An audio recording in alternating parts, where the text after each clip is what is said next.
صباح الخير والهنا عليكم.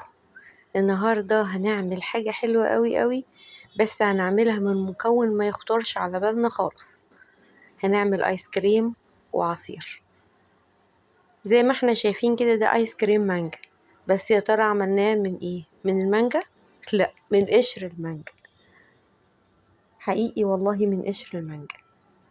طبعا انا بعد ما عملت معاكم الفيديو اللي فات وجففت او خزنت مش تجفيف، عفوا، خزنت المانجا علشان الشهر الكريم زي ما احنا شايفين كده، وحطينا منها كمان في البسكوت.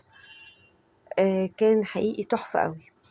فالقشر اخدته، وزي ما هنشوف دلوقتي هعمل فيه ايه بالظبط. حقيقي وصفة حلوة ولطيفة، ومكنتش متوقعة انها تطلع حلوة قوي قوي قوي كده، او تخرج لي كمية المانجا الحلوة دي.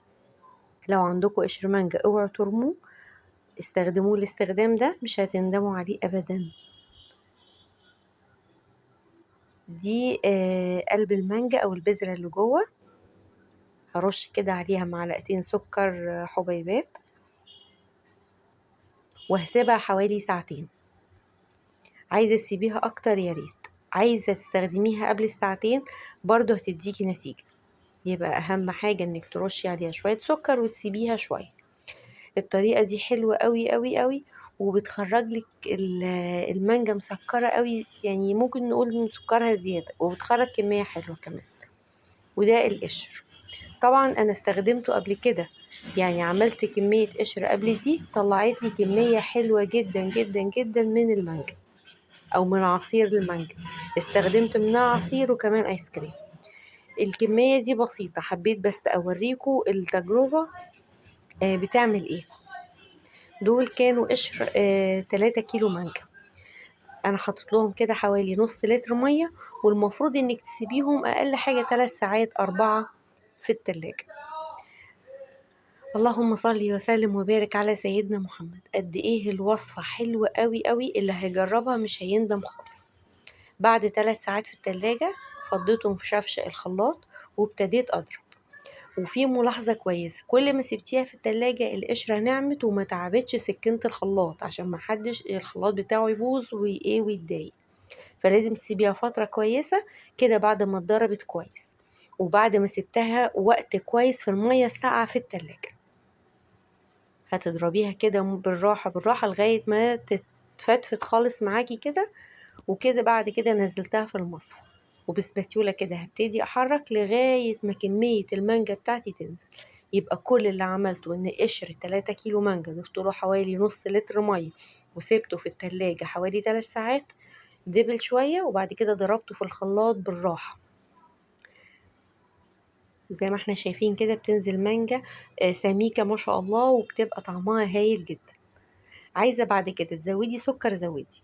انا هو ماشية معاكم خطوة خطوة لغاية ما كمية العصير تنزل، وكمان القشر ينفصل ويبقى فوق كده في المصفى. يعني على قد ما تقدري خلي بالك طويل لغاية ما تصفيها كويس.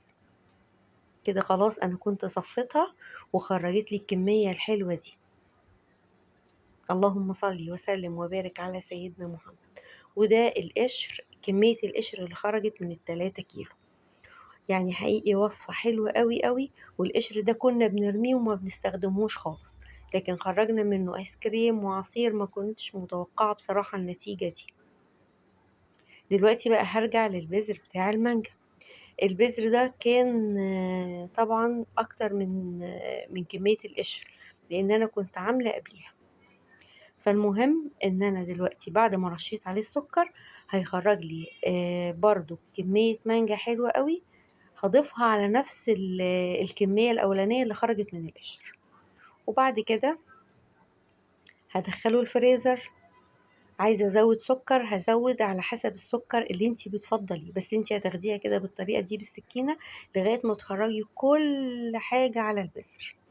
رجعت تاني جبت الكمية الأولانية، وده اللي نزل من حوالين البذر. زي ما احنا شايفين سميك شوية، وداني كمية برضو مش وحشة. كل ده هضيفه على بعضه، وهبتدي اشوف هل هو محتاج سكر. هل هو محتاج ان انا لو انت حابة انك تحطي على نص الكمية شوية كريم شانتيه وتعمليه عصير زي السموزي كده؟ يعني في حاجات كتيرة جدا جدا ممكن تعمليها. او انك تفضيه في علبة كده وتدخليه التلاجة ما يقلش عن 6 7 ساعات عشان يجمد ويديكي نتيجة حلوة، يبقى ايس كريم حلو قوي.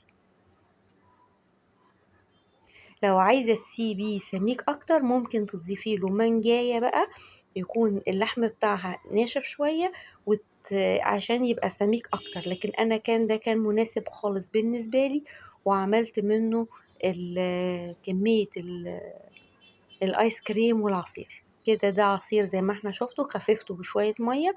اما الايس كريم السميك اللي كان في العلبة عملت منه البسكوتات الحلوة دي، او ممكن تقدميه في كاسات زي ما شفنا في اول الفيديو.